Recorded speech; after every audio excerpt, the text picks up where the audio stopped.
Primeramente le quiero dar las gracias a la sociedad, ¿verdad?, por la oportunidad de compartir con ustedes un tema que espero, ¿verdad?, lo consideren bien al día, porque obviamente, aunque no es la primera causa de muerte, pues sí, es significativo en términos, ¿verdad?, de cómo impacta la población de mujeres en Puerto Rico.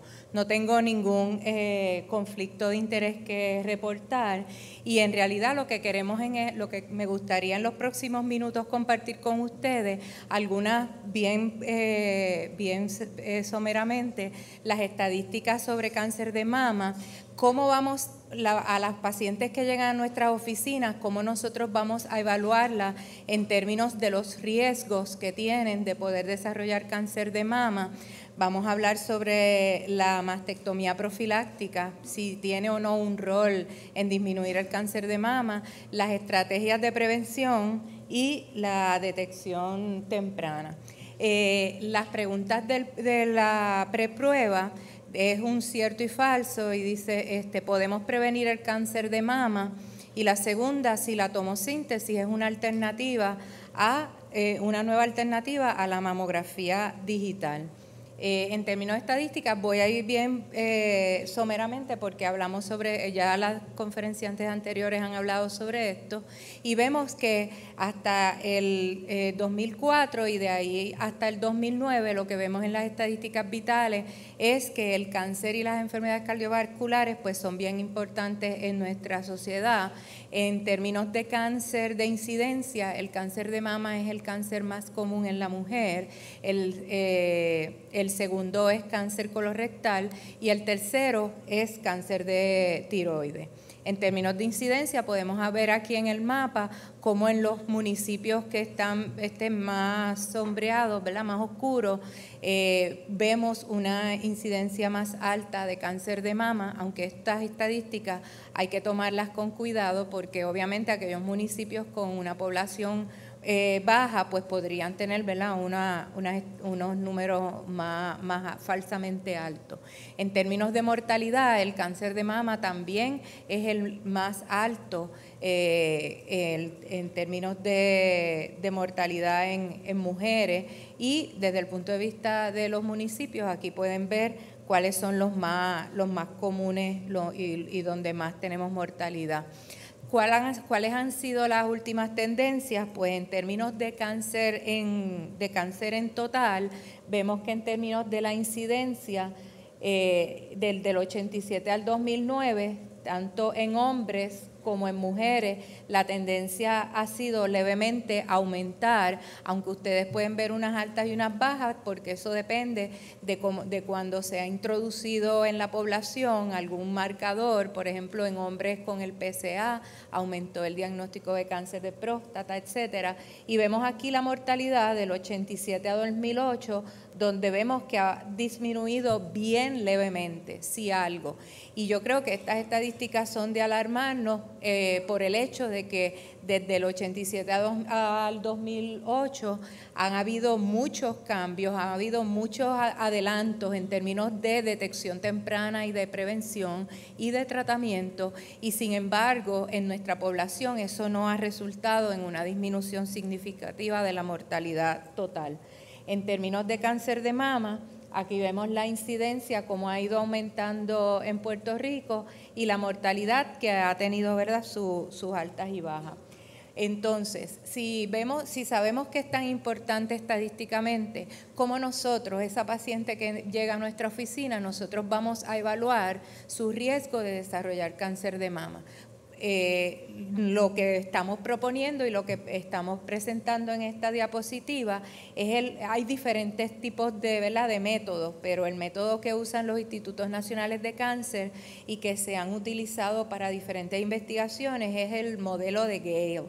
Y como modelo obviamente tiene sus limitaciones, pero nos da una evaluación objetiva de esta mujer para ver si está a alto riesgo o menos riesgo de desarrollar cáncer de mama. También lo pueden bajar de internet directamente, ¿verdad?, al celular o a su computadora, y básicamente son son unas preguntas sencillas que cuando usted termina le va a dar un número y si es más de 1.7, pues esta paciente está a alto riesgo de desarrollar cáncer de mama y si no, pues está, ¿verdad? El cálculo es menos. Esto no lo podemos coger en absoluto. ¿Por qué? Porque paciente que ya tiene un diagnóstico de ductal carcinoma in situ, que sabemos que va en la escala, va antes de desarrollar cáncer invasivo, o que la paciente tenga lobular carcinoma in situ, que es un índice de riesgo de desarrollar cáncer de mama, este modelo no lo podemos aplicar. Y bien importante cuando uno empieza a entrar los datos del paciente, que uno debe incluir que la paciente es hispana, porque para cada raza tiene unos cálculos diferentes en términos de riesgo. Pero si ¿de dónde viene este riesgo? ¿Verdad? Cuando lo calculamos, cuando decimos una paciente es de alto riesgo, ¿de dónde viene este riesgo? Pues realmente, al fin y al cabo, este riesgo viene de las células, ¿verdad? De la genética de las células o viene del ambiente donde está esa célula de mama. Y anteriormente nosotros decíamos que había una célula normal dentro de, ¿verdad? Del órgano, estamos hablando, ¿verdad? No de leucemias y eso, pero estamos hablando de un tumor sólido, que teníamos una célula normal, que esa célula normal se afectaba con el ambiente, cambiaba su DNA o tenía problemas genéticos ¿verdad? Desde el principio y se podía desarrollar entonces en una célula cancerosa. Si vemos actualmente, ¿verdad? Las células madres es un concepto bien importante. ¿Por qué? Porque tenemos células madres en todos los órganos y son normales porque son las que ayudan a que, por ejemplo, en el hígado, pues si uno tiene pérdida de algunas células, pues estas células madres son las que van a reemplazar normalmente. Ahora, tenemos que pensar que cuando se va a generar el cáncer, ahora sabemos que no solamente son las células diferenciadas del órgano, en este caso el seno, las que pueden dar origen al cáncer, sino que se pueden afectar las células madres de ese órgano. Y el hecho de que el cáncer se desarrolle de esas células madre es importante porque estas células tienen unas capacidades diferentes de regeneración que en términos de detección temprana pues hacen una diferencia porque estos cánceres crecen más rápido, son más resistentes a tratamiento y por esta razón, ¿verdad? Ya todavía a nivel clínico, pero a nivel de investigación, ya estas células madres se están caracterizando porque también sabemos que hay diferentes tipos de células madres, las más diferenciadas y las menos diferenciadas. Pero quería traerle este concepto porque lo que pensamos que va a pasar en el futuro es que no solamente, ¿verdad?, vamos a tener tratamiento y quimoprevención y quimotratamiento para los pacientes de cáncer o los pacientes que queremos prevenir, sino que también vamos a usar el concepto de que la célula madre debemos atacarla para prevenir y poder tratar mejor esta enfermedad. En términos de prevención, pues sí, ¿verdad? Si el cáncer se puede desarrollar desde el punto de vista de la genética y desde el punto de vista del ambiente de la célula, pues obviamente nuestros métodos de prevención, nuestros métodos de prevención van a llegar a ser modificaciones de factores de riesgo o modificaciones de prevención química.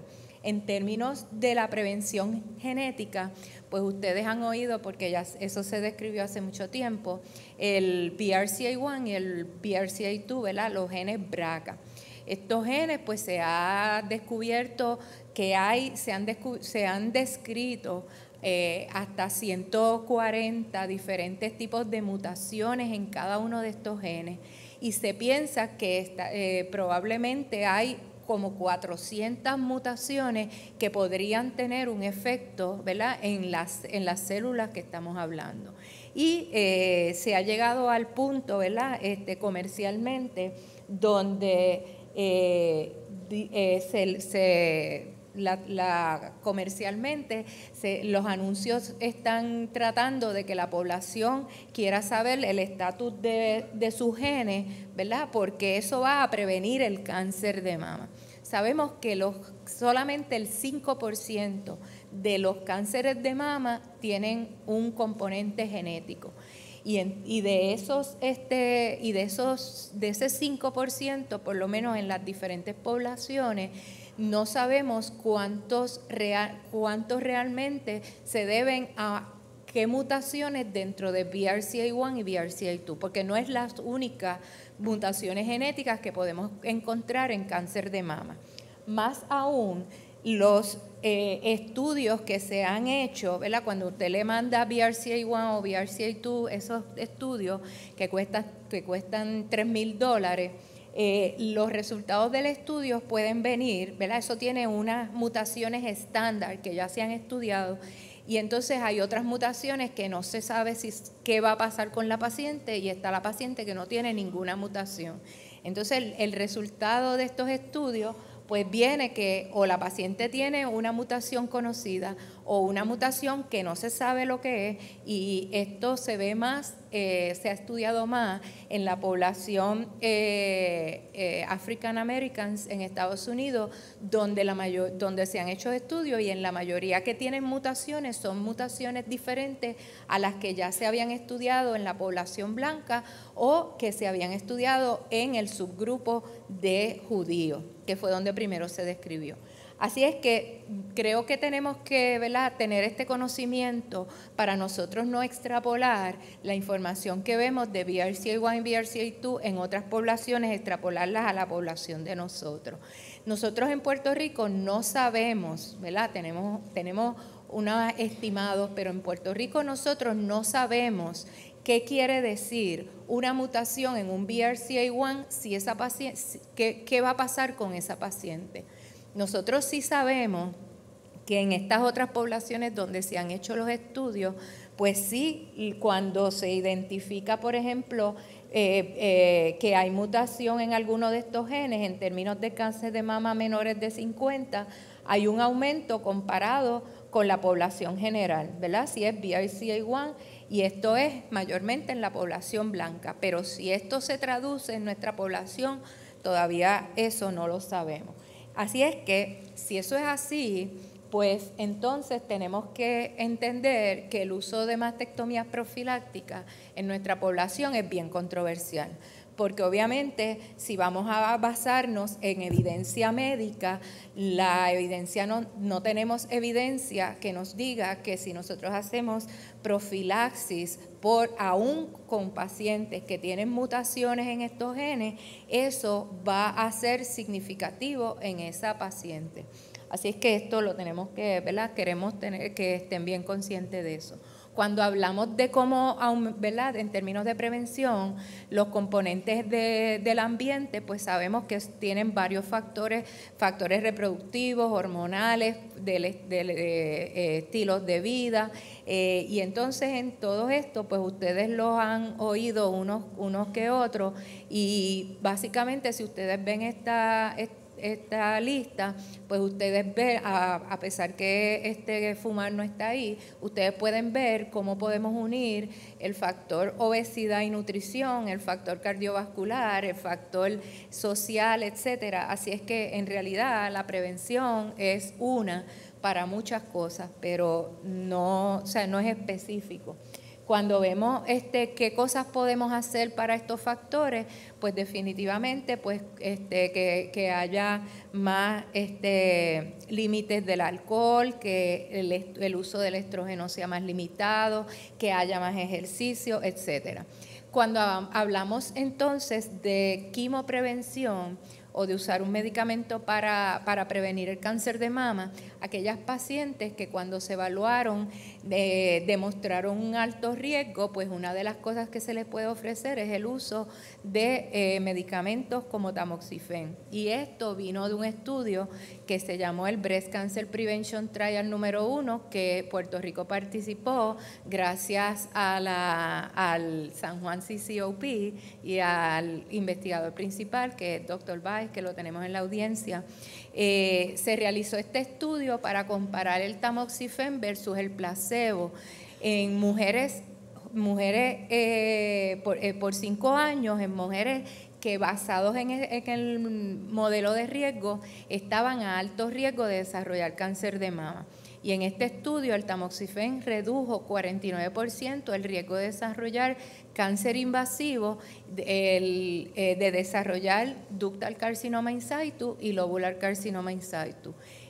No tuvo ningún efecto en enfermedad cardíaca, disminuyó las fracturas en hueso y aumentó levemente el riesgo de cáncer de endometrio, de derrame y de embolia y DVT. Como consecuencia de este estudio se hizo el STAR o el Cancer Prevention Study número 2, donde entonces en vez de placebo se comparó el tamoxifen con el raloxifeno, y en general lo que se vio es que aunque ambos disminuyeron el riesgo, realmente el raloxifeno no redujo ni el ductal carcinoma in situ ni el lobular carcinoma in situ. Así es que al momento lo que tenemos para hacer chemoprevention es utilizar el tamoxifen por 5 años en pacientes de alto riesgo. Ahora, vamos a hablar entonces sobre los próximos 10 minutos sobre detección temprana. Es bien interesante que ustedes saben que hace unos años salió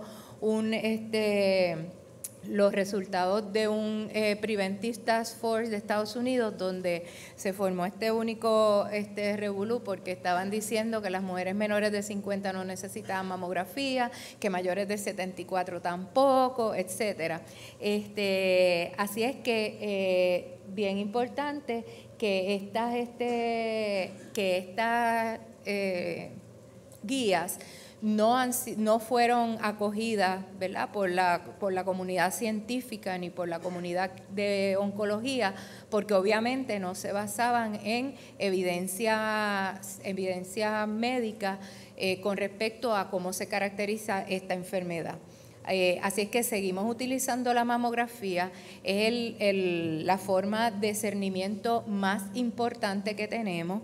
Vamos a ver unas fotos de la mamografía digital y cómo la mamografía digital nos ha ayudado, especialmente que nuestra población tiene un alto número de mujeres con senos bien densos. Así es que es bien importante. Somos éticamente y legalmente responsables cuando una paciente viene con una mamografía que nosotros veamos la placa, porque en muchas ocasiones, ¿verdad?, nuestros compañeros radiólogos pues se le puede pasar algo, o a lo mejor uno tiene una interpretación diferente. Así es que siempre es bien importante ver esta placa, y vamos a discutir un poco para que vean la clasificación de BIRDATS. Aquí tenemos, ¿verdad?, una mamografía, la mamografía mediolateral y craniocaudal, bien importante, que en términos de poder ver la calidad de la mamografía, cuando se hace la mediolateral debemos ver la mitad o 2/3 partes de este eje debe tener el músculo, para nosotros no perder el poder diagnosticar un cáncer bien posterior, ¿verdad? Aquí tenemos la máquina, que esperemos que la podamos modificar en el futuro para que sea un poco más user friendly ¿verdad?, para nosotras. Y aquí les traigo las diferentes categorías de la American College of Radiology de la densidad del seno. Y como ustedes pueden ver, ¿verdad?, en nuestra población, por lo menos en mi experiencia, la mayoría de las pacientes que vienen a cernimiento vienen ya en categoría 3 o categoría 4. Y lo que nos ha ayudado es que la mamografía digital nos ayuda a suprimir todo lo blanco de esa fibrosis, por lo tanto podemos ver mejor las masas que pudieran estar ahí o las microcalcificaciones. Aquí podemos ver, bien importante, cómo podemos ver nodulitos intramamarios, mucho mejor, ¿verdad?, con vistas adicionales. Y aquí podemos ver una masa que está bien espiculada. Aquí vemos una paciente con implante, porque muchas veces tenemos la duda si el paciente con implante se puede hacer cernimiento con mamografía, y definitivamente se puede. Hay unas técnicas específicas que en todos los centros acreditados utilizan de desplazar el implante, por lo tanto este tejido lo podemos ver mejor, y en este caso se puede ver una masa que tiene aquí un poco de bordes poco definidos, una masa altamente sospechosa en una paciente que tiene implante. Cuando hablamos de la evaluación de la mamografía, ¿verdad?, los radiólogos utilizan la forma de las masas, si son masas redondas, si son bilobuladas, si no tienen, ¿verdad?, si son como estrelladas. Utilizan los márgenes, si los márgenes son bien definidos, si tenemos una lesión que es bien definida, pero un poco de ese margen no se ve. Esta que ya está el margen distorsionado y esta que no tiene márgenes, y lo que se ve es un borde como una estrella. Lo otro que ellos ven es la densidad de esas masas, ¿verdad? Si es hipodenso, hiperdenso o neutral, y basados en todo eso, ¿verdad? Y también ven las microcalcificaciones, que en la mayoría de los casos son benignas, pero sí, ¿verdad?, si son más de 4, si están alineadas, si son de nueva, ¿verdad?, si las están viendo por primera vez, todo eso pues ellos lo evalúan para entonces llegar a la conclusión de cómo vamos a categorizar. Y se dieron a la tarea de hacer, y todos ustedes habrán recibido, ¿verdad?, reportes de mamografía donde está el sistema de BIRATS. Y es bien importante, pero el punto que les quiero traer es que hay unas categorías de BIRATS que son fáciles de evaluar y fáciles de tomar decisiones, porque si las mamografías están en una categoría de 0 a 2, sabemos que en la categoría 0 quiere decir que no se puede evaluar porque se necesita más, ¿verdad?, otro método de diagnóstico. Pero de la 1 y la 2 son bien fáciles porque todo lo que se ve es normal y no tenemos ningún riesgo de desarrollar cáncer. Si vemos entonces las categorías 5 y 6, son bien fáciles también, porque o ya hay un diagnóstico como en la categoría 6, o el 5, que ya eso es 95% probabilidad que es maligno. Así es que esas no tenemos mucho que pensar.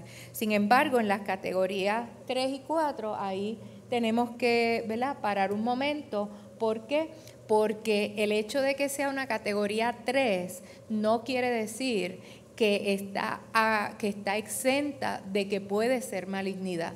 Yo creo que tenemos ese concepto erróneo y le damos el concepto erróneo a la paciente de que definitivamente si es categoría 3 no tenemos que preocuparnos de eso. Es bien importante que este seguimiento a corto plazo se produzca, porque hay un % significativo de estas hallazgos que deben ser biopsiados. Y en muchas ocasiones, ¿verdad?, cuando estos pacientes no se refieren al cirujano, y entonces pues a veces vemos que la paciente ya viene con una categoría 3, pero la descripción viene cambiando y realmente pues no se ha hecho una biopsia estereostática o una biopsia guiada por aguja, que es poco invasiva y que nos da mucha información. En la categoría 4 ya tenemos una anormalidad, tiene un riesgo de 2 a 3% de ser maligno, y como les dije, como eso ya va en términos de diagnóstico y tratamiento, pues no es el propósito de esta conferencia, pero definitivamente pues tenemos la forma de hacer, ¿verdad? No tenemos que llevar el paciente a sala para nosotros poder evaluar con tejido ese tipo de lesión. Aquí vemos la comparación entre una mamografía digital y la mamografía convencional. Como pueden ustedes ver, ¿verdad?, es del cielo a la tierra. Se ha visto que la mamografía digital ayuda más a las mujeres con senos densos, pero hemos visto, ¿verdad?, que aún mujeres si comparamos, aún mujeres con senos no tan densos, que sus senos ya están reemplazados por grasa, la mamografía digital nos permite, ¿verdad?, una sensitividad más alta. La sonomamografía, que aunque estamos hablando aquí de cernimiento, no es, y lo repito, no es un método de cernimiento, es un complemento a la mamografía. Así es que es bien importante. Ahora la mayoría de las lesiones que estamos encontrando se ven por sono, lo que nos permite hacer biopsias con vacío de estas lesiones, pero no es un método de cernimiento.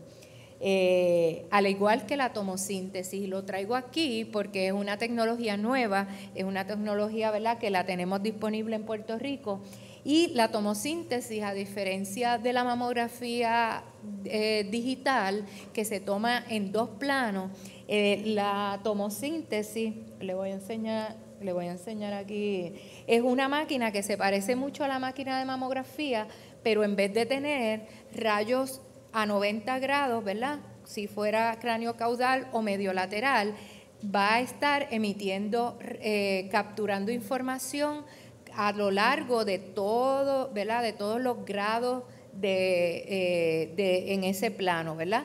Y lo que vamos a ver es la suma de toda esa información digital.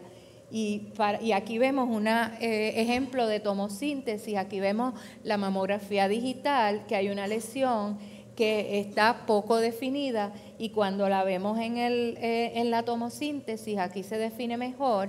Aquí vemos una lesión en la mamografía digital con bordes poco definidos, etcétera, donde en este caso, pues si no se hace la tomosíntesis, pues iríamos a una biopsia, si se ve en sono, pues guiada por sono, o una biopsia estereostática porque uno de los bordes no se ve.